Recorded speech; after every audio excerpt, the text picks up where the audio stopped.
Hey guys, welcome back. I appreciate you stopping on in for today's video where I want to run through my projection and what I predict for the 2020 Electoral College.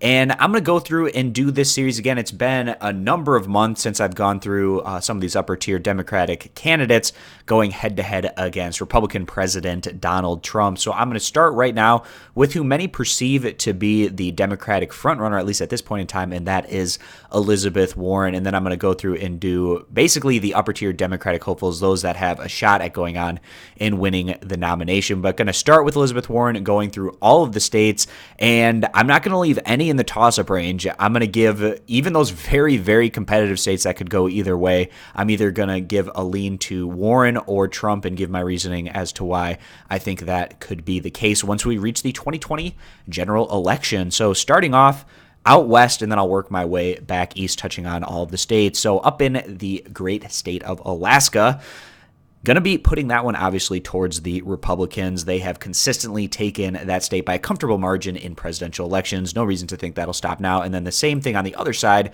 for the Democrats in the state of Hawaii, one of the most progressive and liberal states in all of the United States. Now, the biggest population is out there in California, and a very easy state in general for the Democrats to pick up and getting those important 55 electoral votes. Also, Oregon and Washington, very liberal, progressive states that will be going to the Democrats. Essentially, no matter who they nominate, these are going to be safe areas for the Democrats. Now, moving over into areas of the country that start being a little bit more Republican, and very much so in the case of states like Idaho, Wyoming, and Utah. Now, Montana, it can be interesting at times. Now, in general, in presidential elections, it almost always goes to Republicans. We have had some close races now and again over the past 20 plus years, but the Republicans seemingly almost always take it, and Trump absolutely routed Hillary Clinton in the state back in 2016. Now, we have seen Democrats can win there statewide in terms of the Senate as well as governorship,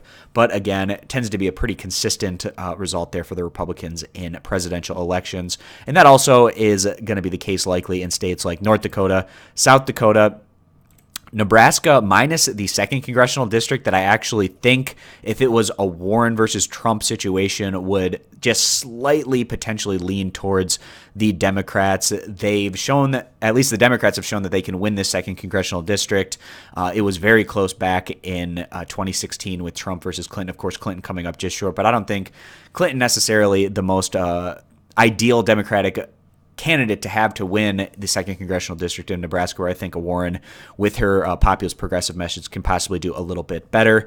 Kansas, one of these other states that almost always goes towards Republicans. Now, we saw statewide the Democrats win there in 2018, and they could actually feasibly have a competitive Senate race there, and maybe even in the presidential race, but still going to be giving this one, at least based on the data that we have at this point in time, leaning over to the Republicans. And of course, Trump winning the state back in 2016. And then Oklahoma, very secure for the Republicans in these statewide elections, especially for the presidency.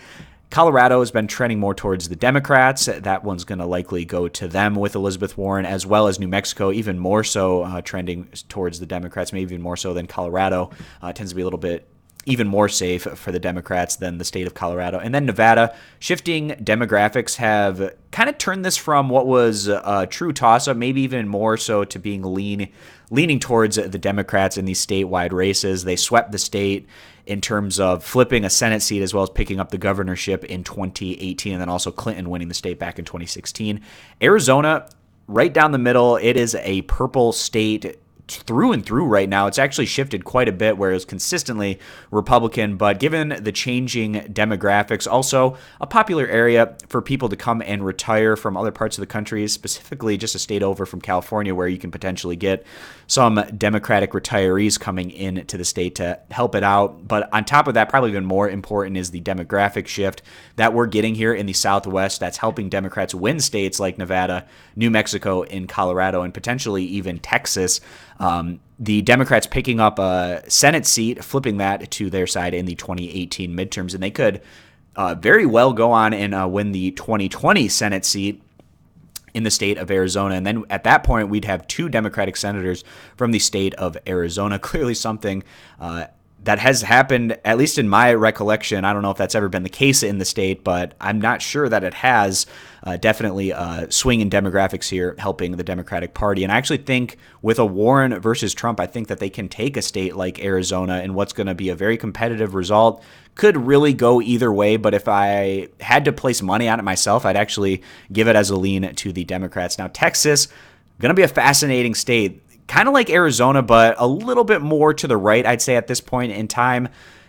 Texas is just a fascinating state in general. Very large population, 38 electoral votes. The rural areas are extremely Republican, but the urban areas, very Democratic, and that's spreading into the all-important suburban districts in areas in and around these very populous cities like Dallas, Houston, even San Antonio, Austin. You have all of these different areas that have their Democratic places, but we have seen the suburbs in a lot of these regions start to shift towards the Democrats, which is giving them a chance statewide. We saw Beto O'Rourke come up a couple points short in his Senate bid in 2018 against Ted Cruz. We're going to be 2 years removed from that, where the demographics have shifted even a little bit more to help the Democrats going into 2020. We could possibly have a competitive Senate race there as well, something to keep an eye on, and a state that we're going to continue to get a ton of polling out of. Actually, we have seen head-to-head matchup polls where the Democrats are defeating Donald Trump. We've also seen polls the other way that show Trump defeating the Democrats. At this point in time,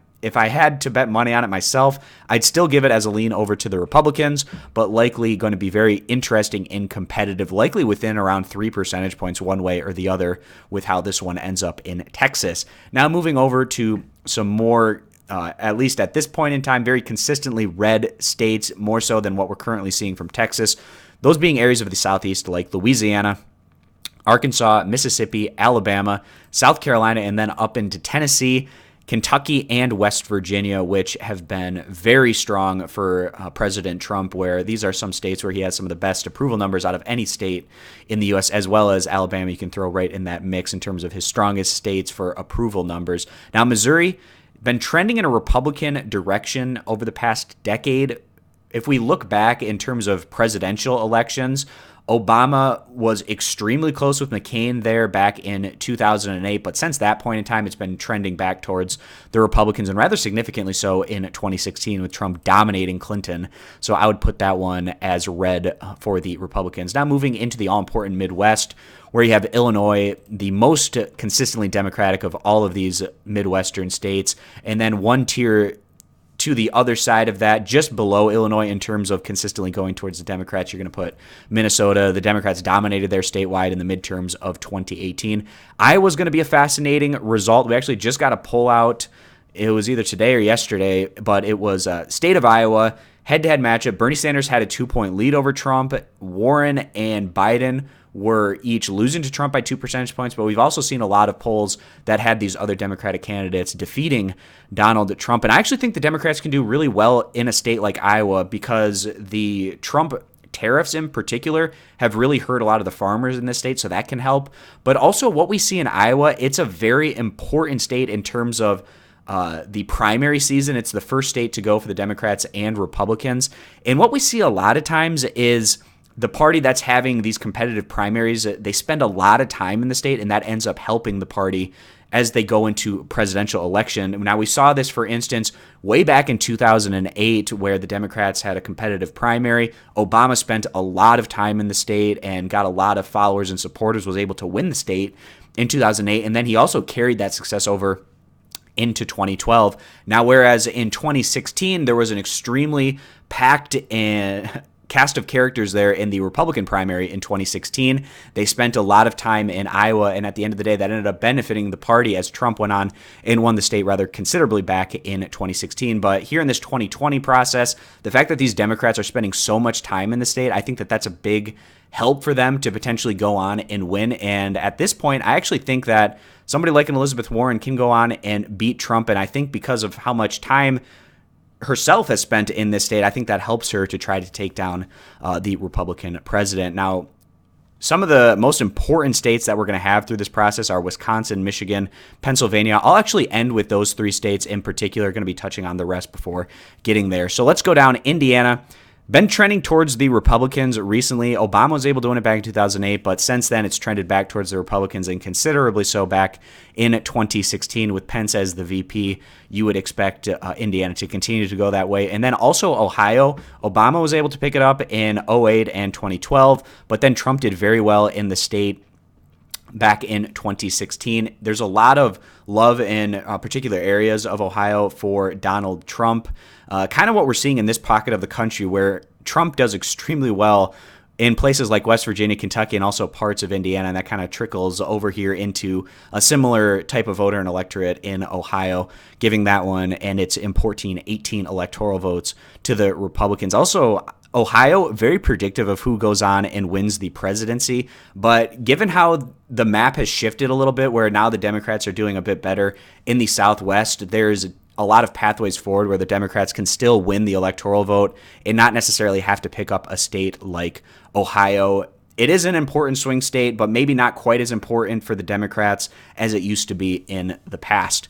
Now, going down, Virginia's been actually trending towards the Democrats, and particularly the suburban areas, very important in and around some of these populous parts of the state of Virginia, have been trending towards the Democrats, and I think Elizabeth Warren would be able to pick up the state. Now, a true toss-up, in my opinion, is North Carolina, where if we take a look at the history, of course, Obama winning it in 2008, actually losing it in 2012, and then Trump was able to win in 2016. So the last two statewide presidential races have gone to the Republicans. We've seen a bit of polling out of the state that's shown a very competitive race between these upper-tier Democratic hopefuls and Trump. At this point in time, I'm going to be giving the slight lean over to Donald Trump. I could see this one going either way, and I actually wouldn't be completely surprised if the Democrats were actually able to pick up this Senate seat. Tom Tillis, the current Republican senator there, has really bad approval and favorability numbers, and they could still possibly, the Republicans, go on and win statewide. We'll see if that is the case or not once the time rolls around for North Carolina to be casting their ballots. One of the most important states probably in 2020 and likely to be one of the most competitive, just giving it as a slight lean to Trump at this point in time.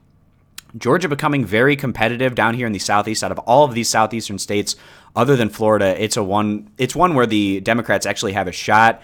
There's another very interesting Senate race that's going to be going on in the state of Georgia, where I do give the lean at this point to the incumbent Republican, but likely to be competitive. We saw this in the governor's race with Stacey Abrams getting extremely close to Kemp, and again, it's a situation statewide that's actually becoming more competitive between the Democrats and Republicans. Trump was able to beat Clinton there by around 5 percentage points. Still going to be giving him the lean in this one. Now, Florida, always competitive in these presidential elections. Out of all of the states that we had, especially these competitive states back in the midterms, one area where the Republicans actually performed better than many expected was Florida. I think that's a very positive sign for Trump. The guy that he supported in the 2018 election for the governorship, DeSantis, went on and won that statewide election against who the Democrats were backing in Gillum. It's a positive sign for the Republicans. I expect this to be within 1 percentage point one way or the other, but going to be giving it as a slight lean over to Donald Trump in his head-to-head against Elizabeth Warren in this instance. Now moving up into a part of the country that is very consistently blue and Democratic, starting in the state of Maryland. That one is going to be going to the Democrats, as well as the District of Columbia, Delaware, New Jersey, Connecticut, Rhode Island, Massachusetts, those important 29 electoral votes from the state of New York, Vermont, as well as Maine. Now, the 2nd Congressional District, there's an argument to be made clearly that Trump can win that one. He did very well in the 2nd Congressional District back in 2016, but the Democrats were able to pick up this district and taking it away from an incumbent Republican in the 2018 midterms. I actually think, especially with ranked choice voting, I think that's going to be part of the ballot here on the presidential ticket in 2020, which can help the Democrats go on and win that one. And especially if Warren is the nominee, the state of Massachusetts, very close in proximity. She's well known in this part of the country. I actually think that the Democrats could pick up the 2nd Congressional District of Maine in that instance. And if they're picking up something like the 2nd Congressional District of Maine, I also expect that to be the case in New Hampshire. And kind of a similar scenario to Iowa, where the Democrats are spending a lot of time in the state. It's very early on in the process, right after Iowa, very important in terms of building momentum for your campaign to go on and win the nomination. And then it's also a bordering state of Massachusetts. I think that one goes to Elizabeth Warren. So The three most important states are going to be Wisconsin, Michigan, and Pennsylvania. All of the other results that I've put in have it the Democrats at 251, the Republicans at 241, and I'm really bullish potentially on the Democrats' chances to reclaim these states. We have to remember that in general, in presidential years, the Democrats usually pick up these states. If we look at what Obama did, winning these states in 2008 and 2012, but even going back before that with Gore and Kerry having success, particularly in states like Wisconsin and Michigan, and picking those up, even when the Democrats didn't go on and win the presidency in those particular years. The really positive sign for the Democrats in these three states are, if we look at the 2018 midterms, they absolutely swept across all of these statewide elections for the Senate as well as the governorship. They actually flipped the governorship in Wisconsin away from incumbent Republican Scott Walker, and then also Tammy Baldwin retaining her Senate seat by a very wide margin, double digits.